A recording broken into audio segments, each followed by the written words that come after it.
Selamat malam pemirsa, kembali bersama kami dalam laporan utama. Kota Batam, Provinsi Kepulauan Riau, dalam beberapa tahun terakhir menghadapi tantangan serius yang terus berulang, bencana banjir. Kota yang dikenal sebagai pusat perdagangan dan industri, dengan perkembangan infrastruktur yang pesat, kini justru menjadi langganan genangan air yang melumpuhkan aktivitas warga setiap kali hujan deras mengguyur. Fenomena ini bukan lagi sekadar peristiwa alam biasa, melainkan cerminan dari kompleksitas masalah tata ruang dan sistem drainase kota.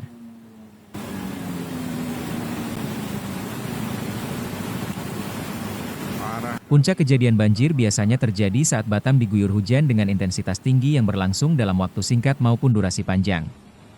Berdasarkan catatan beberapa peristiwa terakhir, seperti yang terjadi pada Oktober 2024 dan Agustus 2025, curah hujan ekstrim dalam hitungan jam saja sudah cukup untuk membuat sejumlah ruas jalan utama dan permukiman terendam.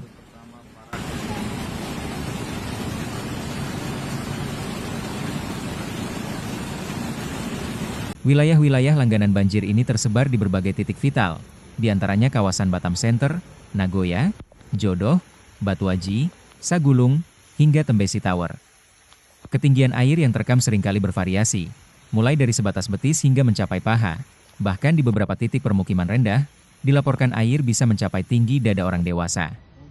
Kondisi ini membuat kendaraan roda 2 maupun roda 4 kesulitan melintas, bahkan lumpuh total, memutus akses transportasi dan ekonomi.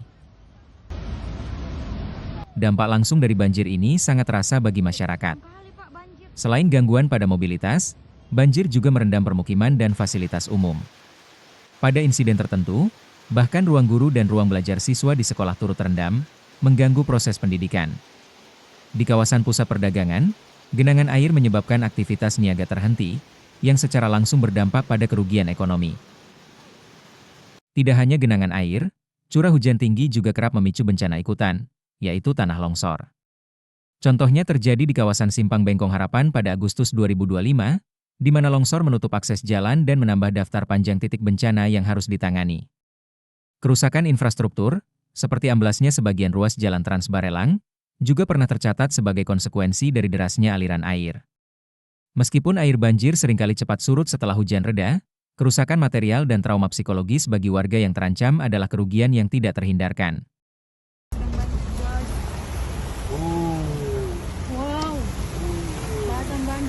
Pertanyaannya, mengapa Batam yang merupakan kota elit justru mengalami kesulitan drainase?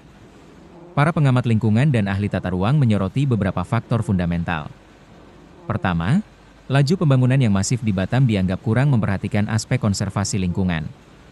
Adanya alih fungsi lahan yang berlebihan, terutama di kawasan perbukitan dan resapan air, mengurangi kemampuan alami Batam untuk menampung air hujan.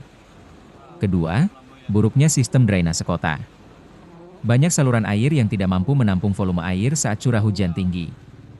Kapasitas saluran yang tidak memadai, ditambah dengan sedimentasi dan penyumbatan, memperburuk kondisi genangan. Kritik juga dilayangkan terhadap perencanaan tata ruang yang dinilai belum sepenuhnya terintegrasi dengan mitigasi bencana.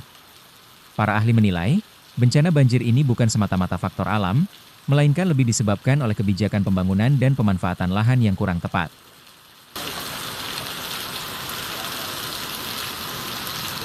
Pemerintah Kota Batam dan Badan Pengusahaan Batam, atau BP Batam, telah menunjukkan komitmen untuk mengatasi masalah banjir ini secara bertahap. Penanganan difokuskan pada upaya normalisasi dan pelebaran saluran drainase di titik-titik rawan banjir. Selain itu, upaya strategis yang menjadi fokus adalah pembangunan kolam retensi atau penampungan air. Kolam retensi ini direncanakan dibangun di titik-titik krusial untuk menahan debit air sebelum dialirkan, sehingga mengurangi risiko genangan. Komitmen ini diwujudkan melalui alokasi anggaran dan kerja sama tim gabungan untuk meninjau 12 kecamatan terdampak. Tim gabungan ini bertugas mengidentifikasi secara detail penyebab banjir dan merumuskan solusi teknis yang efektif. Pihak berwenang juga menegaskan bahwa akan ada tindakan tegas, termasuk pencabutan izin bagi perusahaan yang terbukti tidak memperhatikan aspek drainase dalam proyek pembangunannya. Dengan sinergi antara pemerintah, BP Batam, dan kesadaran masyarakat dalam menjaga kebersihan lingkungan, Batam dapat mewujudkan visi sebagai kota yang aman dan nyaman, bebas dari ancaman banjir yang terus menghantui. Sehat selalu, Bang. Demikian laporan kami mengenai problematika banjir yang terus mendera Kota Batam. Kita tunggu bersama efektivitas dari langkah-langkah strategis yang telah direncanakan. Terima kasih telah menyaksikan laporan monitor cuaca. Sampai jumpa lagi.